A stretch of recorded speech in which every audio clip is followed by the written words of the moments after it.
Bismillahirrahmanirrahim. Assalamu alaikum. How are you all students? Today I am going to do the lecture of Countdown grade 5. Okay, open the book.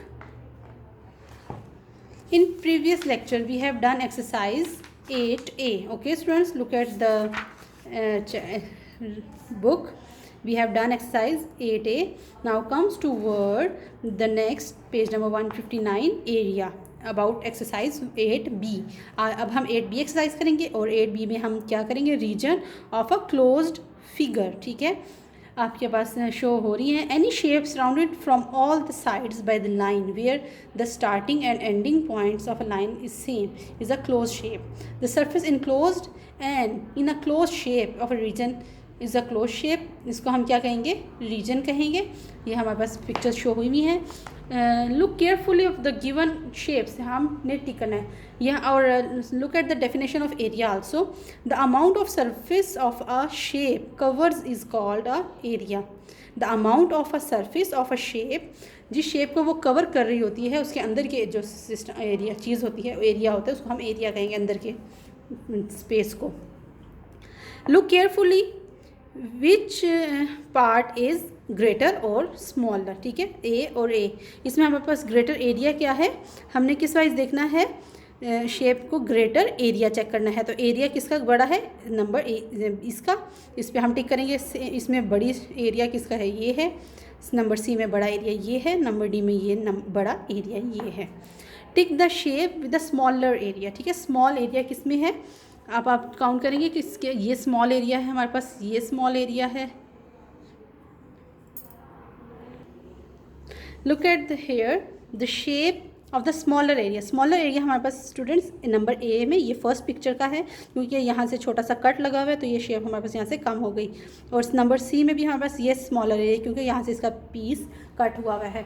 और number जो है B में, यहाँ पर भी जो ring circle है, कलर्ड सर्कल है, ये एरिया हमारे पास कम है. ठीक है, ये हमारे पास स्मॉलर एरिया का पिक्चर्स हैं. इन नेक्स्ट ये आपको बहुत क्लियर आपको बताया गया है कि यहाँ पर पैरामीटर और एरिया का डिफरेंस. ठीक है बेटा, ये बहुत इजी और बहुत आपको समझ आने वाला है, इजी है बहुत. ये देखिए एरिया वो अंदर वाली शेप को कह रहे हैं. ठीक है, जो इनर साइड होती है रीजन के, किसी भी क्लोज रीजन के जो अंदर इनर साइड होती है उसको एरिया कहेंगे. और आउटसाइड का जो एरिया है, बाउंड्री लाइंस हैं जहाँ पे ये एरो शो रहे हैं, ये बाउंड्री लाइंस हैं, इनको हम शेप बाउंड्री लाइंस कहेंगे. और ये हमारे पास पैरामीटर होगा. ठीक है, ये हमारे पास क्या होगा, parameter. Area is a surface covered a shape close region. ठीक है, क्लोज रीजन के अंदर. While parameter is a sum of length of the boundary lines. ठीक है, बाउंड्री लाइंस का जो सम होता है वो पैरामीटर होता है और इनर साइड का जो क्लोज एरिया होता है वो एरिया होगा. Look at here, it's very finding the area of the different shape. ये बहुत ईजी सा है, आपने इसमें ढूंढना है एरिया.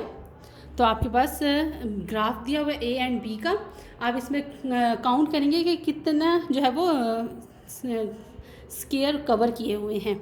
शेप ए में कितने हैं, 1 2 3 4 5 6 7 ब्लॉक्स कवर किए हुए हैं. नंबर बी में 1 2 3 4 5 6 7 8. तो नंबर बी एरिया जो हमारा है वो ग्रेटर है क्योंकि उसमें 8 स्क्वायर्स हैं और नंबर ए में 7 स्क्वायर्स हैं, तो ये हमारे पास स्मॉलर होगा. ठीक है, so B has larger area than A. B के पास ज़्यादा लार्जर एरिया है क्योंकि इसमें 8 स्क्वायर्स हैं और ए में हमारे पास 7 स्क्वायर्स हैं. सेम ये आपके पास डिफरेंट शेप्स हैं. इसको देखिए, ए में आपके पास 2 हैं, बी में 3 हैं, सी में भी 2 हैं, डी में भी 3 हैं, ई में 4 हैं, एफ में 3 हैं, जी में 4 हैं, एच में 3 हैं और आई में हमारे पास 1 2 3 4 5 हैं और जे में 2 हैं. तो आप देखिए ये किसका एरिया बिगर होगा, जितने ज़्यादा उसके स्क्वायर्स ज़्यादा होंगे उसका एरिया उतना ज़्यादा बिगर होगा. और नेक्स्ट पेज नंबर 161 इज़ 161 में क्या है हमारे पास, यहाँ पर एक शेप है जो कि डिफरेंट है. यहाँ पर आपको नज़र आ रहा होगा कि एक हाफ शेप में दिया हुआ है. ठीक है, ये एक हाफ मतलब सर्कल कट आ रहा है, लाइन आ रही है. तो इसको आप कैसे काउंट करेंगे, 1 2 3 4 5 6 7 और ये हाफ. ठीक है, 7.5 स्क्वायर. इसको कैसे रीड करेंगे, 7.5 स्क्वायर. और सेम इसको कैसे रीड करेंगे, अब ये देखिए ये 2 हाफ हैं, एक ये हाफ और एक ये हाफ, तो ये हमारे पास 1 कंप्लीट बन जाएगा। तो 1 इसको रीड करेंगे, 2 3 4 5 6, ये भी 6.5 सॉरी 1, ये तो हमारे पास दोनों 1 हो गए, 1 2 3 4 5 6 और 6.5 हमारे पास होगी। ठीक है, ये हमारे पास नेक्स्ट है एग्जांपल भी आपको दी हुई है कि इसका सेंटीमीटर है। Unit of area, here is a grid of marked out the square right of the ruler. ठीक है, ये एक ग्रिड हमारे पास है 12 स्क्वायर का, और each square has the area of 1 centimetre square. तो हमारे पास 1 सेंटीमीटर का एक स्क्वायर है, तो 1 2 3 4 5 6 7 8 9 10 11 12, तो हमारे पास ये 12 सेंटीमीटर स्क्वायर का एरिया हो जाएगा। ठीक है, अगर एक बॉक्स हमारे पास 1 सेंटीमीटर का हुआ तो। और next, finding the area. Area आप कैसे फाइंड करते हैं, उसका फॉर्मूला क्या है? उसका फॉर्मूला है लेंथ मल्टीप्लाई ब्रेथ। ठीक है, to find the area we multiply length and the rectangle by the breadth. ठीक है, लेंथ और ब्रेथ को आपने मल्टीप्लाई करना है। Area of a composite number, ये भी आप देख लें बेटा, एग्जाम्पल है, बहुत ईजी सी है। आपने इन नंबर्स को, एरिया को कैलकुलेट करना है। 5.5 सेंटीमीटर, 2 सेंटीमीटर और 1 और 2.5। तो इसका हमारे पास जो ए एरिया है ये हमें मालूम नहीं है, ये अंदर का भी एरिया है। ठीक है, तो ये हमने फाइंड करना है, फाइंड द एरिया ऑफ ए। तो हम इसको क्या करेंगे, हमारे पास 5.5 2 और ये भी 2 है हमारे पास। ठीक है, इसको हम मल्टीप्लाई करेंगे और टोटल एरिया हमारे पास क्या आ जाएगा, total area of the room 10 बन जाएगा हमारे पास। स्टूडेंट्स लुक एट हेयर कि ये आपके पास ट्रायंगल्स जो हैं वो शेप्स हैं, ये इनको हम 2 शेप्स बना रहे हैं। ठीक है, ऊपर वाली एक शेप होगी जिसका हमारे पास लेंथ 5.5 और ब्रेथ हमारे पास 2 है। सेम एरिया जो बी है इसकी भी 2.5 और 1 मीटर है। तो आपने एरिया ए की जब हम फाइंड करेंगे तो हम 5.5 मल्टीप्लाई 2 कर देंगे, क्योंकि हमारे पास एरिया का फॉर्मूला लेंथ इंटू ब्रेथ, मतलब लेंथ और ब्रेथ को मल्टीप्लाई करना होता है। तो एरिया बी की भी सेम हम करेंगे 2.5 मीटर और 1 मीटर को हम मल्टीप्लाई कर देंगे। और फिर जब एंड में करेंगे तो हमने इन दोनों रूम को हमने ऐड कर लेना है सिंपल, ताकि हमारे पास टोटल एरिया आ जाएगा। तो हमने इनको एरिया ऑफ ए को और एरिया ऑफ बी को दोनों को ऐड कर लिया, 11.0 और 2.5 को। ठीक है, ऐड करके 13.5 मीटर स्क्वायर हमारे पास एरिया आ गया। नाउ कम्स टू वर्ड, ये आपके पास एग्जांपल्स हो गई थी। अब हम एक्सरसाइज 8B की तरफ आ जाते हैं, तो हमारा चैप्टर 8 डन हो जाएगा। 8A हम पहले कर चुके हैं, अब 8B की तरफ आते हैं। द क्लोज्ड रीजन और इन अ शेप कॉल्ड एरिया। ठीक है, क्लोज रीजन जो शेप है उसको एरिया कहते हैं। The area of a rectangle is equal to length multiply by breadth, और यूनिट का जो होता है वो स्क्वायर हो जाता है। ठीक है, जो भी यूनिट होगा, अगर सेंटीमीटर होगा तो सेंटीमीटर का स्क्वायर आ जाएगा, अगर मीटर होगा तो मीटर का स्क्वायर आ जाएगा। और एरिया का फॉर्मूला क्या है, area of rectangle length multiply breath. L is one side of a square, then its area is L square unit। ठीक है, उसका अगर स्क्वायर में होगा तो उसको हम L इंटू एल कर लेंगे, फिर उसमें ब्रेथ की तो ज़रूरत नहीं होती, हम अगर स्क्वायर की बात कर रहे हैं। ठीक है, अगर रेक्टेंगल में होगा तो L इंटू ब्रेथ होगा, L और B होगा, और अगर स्क्वायर में होगा तो हमारे पास L स्क्वायर हो जाएगा। In a rectangle, L is equal to 9 centimeter and B is equal to 4 centimeter, and the area is 36 centimeter square। ठीक है, 9 4s are 36 और L और B को मल्टीप्लाई कर दिया, simple. Number E, the area of a square with side 1 centimeter will be, तो 1 centimetre square हो जाएगा। ठीक है, क्योंकि हमारे पास आपको बताया कि उसका जो यूनिट है उसको हम स्क्वायर में लिखते हैं एरिया के। Number B question, a square with state whether the true or false. A square with side 4 centimeter and a rectangle side 8 centimeter and 2 centimeter have the same area. Is it true? Yes, it is true, because उसका area जो है वो 4 हो और 2 हो तो फिर 4 2 8 उसका रेक्ट हो जाएगा। If the length of the rectangle is 15 centimeter, if the length of the rectangle is 15 centimeter and breadth is 10 centimeter, then the area of rectangle is 25 centimeter square. No, false। 15 और 10 को अगर हम multiply करें तो 25 नहीं आता। The area of the square, number C, the area of the square with each side 5 centimeter is equal to 20 centimeter square. False, ये भी हमारे पास false होगा। Write down also false। Number D, the area of a composite shape can be found by dividing the shape is rectangles and squares. Yes, it is true कि हम आप उसको अलग अलग शेप करके भी फाइंड कर सकते हैं. If L is equal to 18 cm and B is equal to 1 cm, then the area is 18 cm square. True, क्योंकि आपने L और B को मल्टीप्लाई करना होता है, 18 1 से 18 ही आएगा. Number C, the area of a shaded part in the given figure is. आपने इसका एरिया काउंट फाइंड करना है, ठीक है. और एरिया फाइंड करना मैंने आपको सिखाया है कि आपने जस्ट काउंट करना होता है और लिखना होता है, ठीक है. इसमें कितने फुल हैं और कितने हाफ हैं. 1 और 2 फुल हैं और 3 हाफ हैं. तो ये हाफ और ये हाफ मिला के फिर 1 हो जाएगा, ठीक है. तो इसको आप 1 काउंट कर लेंगे. ये हाफ है, ये भी हाफ है, तो इसको आप 1 काउंट करेंगे. 1 फिर 2 3 और 3.5 सेंटीमीटर स्क्वायर इसका एरिया हो जाएगा, ठीक है बेटा. Number B, the area of the given rectangle is. ये रेक्टेंगल दी हुई है 8 और 2.5, तो इसको आपने मल्टीप्लाई करना है तो हमारे पास 20 सेंटीमीटर स्क्वायर आ जाएगा, ठीक है. सेंटीमीटर है तो यूनिट उसका स्क्वायर आ जाएगा. Number C, the area of the given shape is, ठीक है, 4 1 1 1 2. तो एरिया आपके पास क्या आ जाएगा, 5 metre square. Got it. Next है हमारे पास number D. If the perimeter of a square is 16 cm, then its area is 16 cm, ठीक है. अगर उसका पैरामीटर इतना है तो उसका एरिया भी 16 सेंटीमीटर स्क्वायर होगा. और the side of the square is 11 centimetre, it's area is 11 × 11 centimetre, ठीक है. और उसकी अगर स्क्वायर है तो उसकी 4 साइड्स इक्वल होती हैं, तो 11 × 11 करेंगे.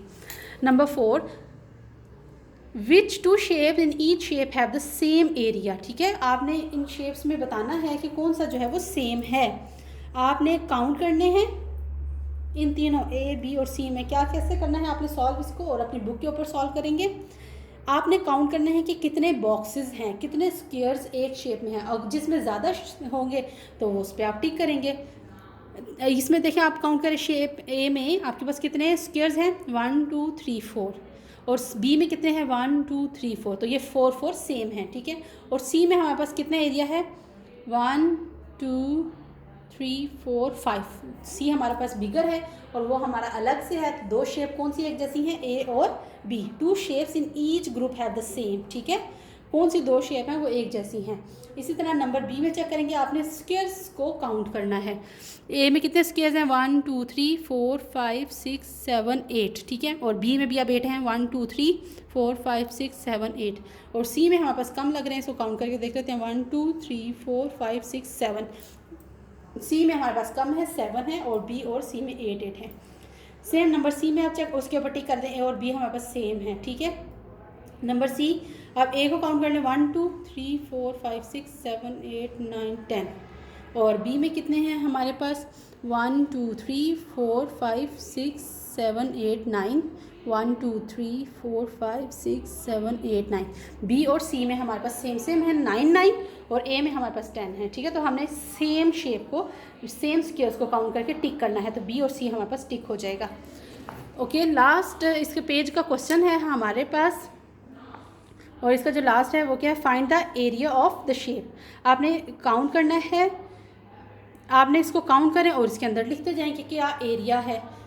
आप बॉक्सेस को काउंट करें, 1 2 3 4 5 6 7 8 9, तो 9 सेंटीमीटर स्क्वायर लिख देंगे, ठीक है. सेम इसको काउंट करेंगे, ये 11 सेंटीमीटर स्क्वायर है, मैंने ये लिखा हुआ है.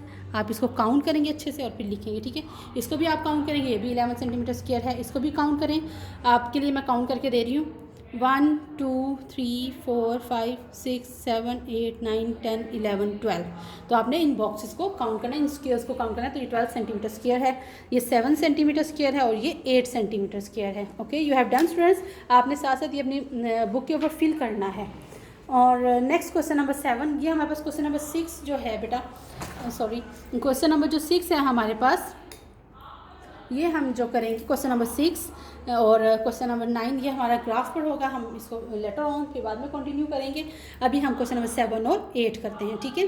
Find the area of the shape. आपने सेम वही शेप फाइंड, एरिया फाइंड करना है. इसमें क्या है, हाफ आ रहा है, ठीक है. सबको काउंट करोगे और जो हाफ होगा उसको हाफ दे दोगे. इसको काउंट करें 1 2 3 4 5 6 7 8 और ये हाफ है 8.5 सेंटीमीटर स्क्वायर आ जाएगा। ओके बेटा। और नेक्स्ट सेम ऐसे ही है हमारे पास बी को काउंट करो 1 2 3 4 5 6 7 8 9 और ये हाफ 10 11 12 13।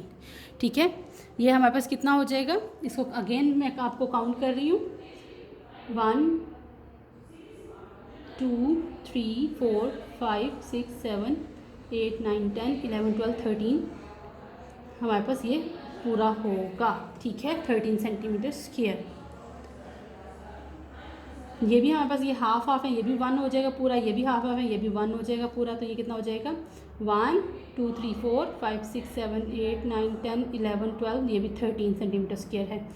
इसमें चेक करें, ये हमारे पास कितना 1 2 3 4 5 6 7 8 9 10 11 12 13, ये पूरा एक होगा और ये हाफ 13.5 सेंटीमीटर स्क्वायर होगा। ठीक है। और नंबर 8,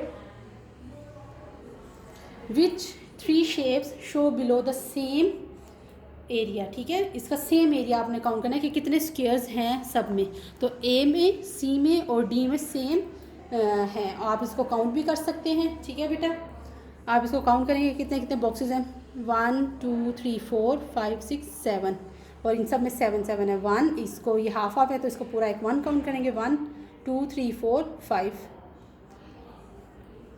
और ये भी 5 ही होंगे 1 2 3 4 और ये भी 5, ये भी 1 2 3 4 और ये हाफ ऑफ 5। ठीक है, ये 5 5 का आपके पास स्क्वायर्स हैं। गॉट इट बेटा, आपको समझ आ गई होगी इंशाल्लाह। इन नेक्स्ट क्वेश्चन नंबर 10 11 12 13 ये आपको इसके नोट्स मिल जाएंगे। आप अपने एडमिन ऑफिस से आकर इनको कलेक्ट करें और बेटा आप अपने पेपर्स की तैयारी अच्छे से करें मिड टर्म्स के लिए।